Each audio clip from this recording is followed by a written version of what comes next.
ফুচকাটা খাওয়ার পরে তো সেই হলো। যাই হোক, পরের জিনিসটা তো বলা হলো না, সেটা একটু আজকে বলি। ওই ফুচকা খাওয়ার পরে যে জুসটা দিয়েছিল ওটা খেয়ে আমার ভালো লেগেছিল, মনে হলো যে না, মনে হয় জুসটা ভালো করেছে। জুসের কাউন্টারে আবার গেলাম, গিয়ে আমি বললাম ভদ্রলোক যিনি ছিলেন ওখানে, বললাম দাদা কি আছে, লেমন ফেস, তারপর কত কি মকটেল হয় না বাজারে, টাটো হিন্ডিং গন্ডা, মুন্ডু মান্ডা, অনেক কিছু হয়। তা আমি বললাম একটা ভালো দেখে একটা বানিয়ে দিন তো। ও বেচারা বললো আপনি সুগার পেশেন্ট না নন সুগার পেশেন্ট, সেম কোশ্চেন। আমি বললাম নন সুগার পেশেন্ট, দিয়ে আমাকে একটা জিনিস বানিয়ে দিল।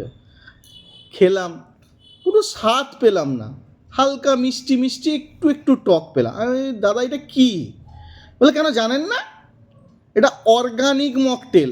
অর্গানিক মকটেলটা কী জিনিস বাবা? বলছে না না, এটাতে কুমড়োর বিচি দেওয়া আছে, কুমড়োর বিচি দিয়ে এটা বানানো হয়েছে। ভাবা যায়? আমি উল্টা লোকটাকে জিজ্ঞেস করলাম দাদা এর আগে যেটা আমি নিলাম ওটা কি ছিল? না ওটা জানেন না আপনি, উচ্ছের বিচি দিয়ে বানানো। আমি বলি আপনারা কি মানে ইয়ার্কি পেয়েছেন এখানটায়, মানে শান্তি থেকে একটা কি বিয়ে বাড়িতে খেতে দেবেন না? মানে সে মানে কি বলবো, আর সে দুঃখ কষ্ট রাখতে না পেরে আমি শেষমেশ ওই কাউন্টার থেকে কেটেই পড়লাম। আমি বললাম না, এই দিকে আর থাকা যাবে না, আমি বরং উল্টে একটু যেখানে ভেজ আইটেম আছে, ভেজ স্টার্টার আছে, সেই দিকে একটু যাই।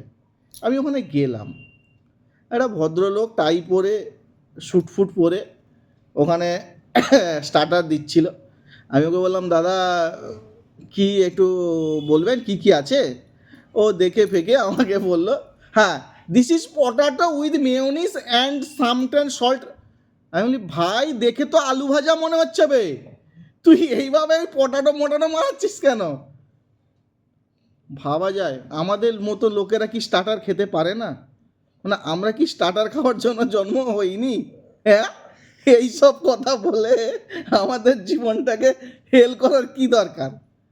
না ঠিক আছে, ওই লোকটা তাও মেনে নেওয়া যায়, হ্যাঁ পটাটো ফটাটো কী সব বলেছিল। আমি আর একটু এগিয়ে গিয়ে আর একটা আইটেম ওই রকম দেখাচ্ছিল, সেটা এমন রং হয়ে আছে হলুদ কালারের। আমি জিজ্ঞেস করে ফেললাম, আমি বুঝতে পারছি না জিনিসটা কি। সামনে একটা ইংরেজি লেখা আছে যেটা আমার উচ্চারণও করতে পারলাম না, এমনকি স্পেলিংও করতে পারছি না। তোকে আমি জিজ্ঞেস করে ফেললাম দাদা এইটা কি তাহলে, এইটা মনে হচ্ছে ভালো, এইটা কি দাদা, এটা খেলে হয়? ও সব কিছু দেখে ফেকে বললো আপনি কি গ্র্যাজুয়েট? বললাম কেন বলুন তো, গ্র্যাজুয়েটের সঙ্গে খাবার খাওয়ার কী সম্পর্ক? না আমি যে ইংরেজিটা বলবো খাবারের, সেটা গ্র্যাজুয়েট না হলে আপনি উদ্ধার করতে পারবেন না। একটা কথা বলছি শোনেন, কর্নারে আসুন, হালকা করে দিচ্ছি, গিয়ে চলে যান, অতিরিক্ত স্টাইল মারেন না। মানে এইভাবে ইনসাল্ট হলো আমার ইংরেজি নিয়ে। মানে আমার কী মনে করেন আপনারা, আমার কি ইংরেজিটা অত খারাপ? হতেই পারে একটু খারাপ, মানে হতে পারে হয়তো আমি উচ্চারণ করতে পারি না, মানে হতে পারে 26টা অক্ষর গুলিয়ে যায়, তা বলে এইভাবে অপমান? মানে এই অপমান আমি না সহ্য করতে পারছিলাম না, ভাবছিলাম রেগে বিয়েবাড়ি থেকে বেরিয়ে যাব। তারপরে গন্ধ এলো নাকে, মেন কোর্সের গন্ধ ওদিক থেকে আসছে।